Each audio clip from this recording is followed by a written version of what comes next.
Hi, today I'm going to go over BIMrx selection features. Here I have a sample Revit project where I'm going to go open up a 3D view here, and I'm going to quickly check through visibility graphics the filters that I have in the project.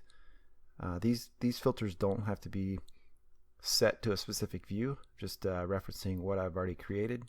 And now when I go to my select tool, I can see that these filters are showing up here.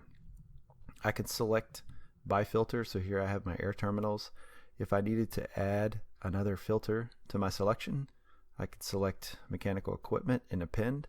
So now I have my air terminals and mechanical equipment. I could also select these by control selecting, and those will get selected that way as well. So once I have my selection, I can go to the extract feature, and I will use the default settings for now and then do a quick export.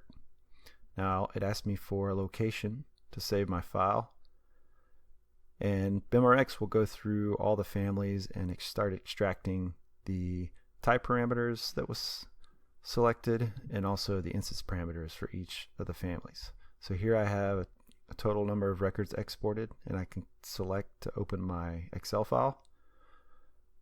Now here I have a list of my export summary.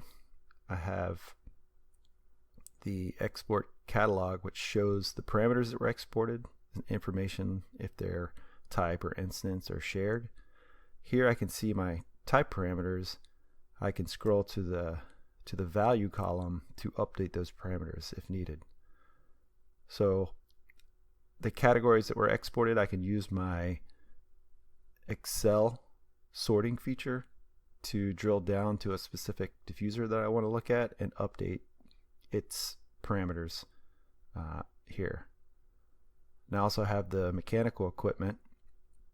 You can see all of the instance parameters and the available parameters that I have editable here as well. That was a quick overview of the selection features in BIMrx.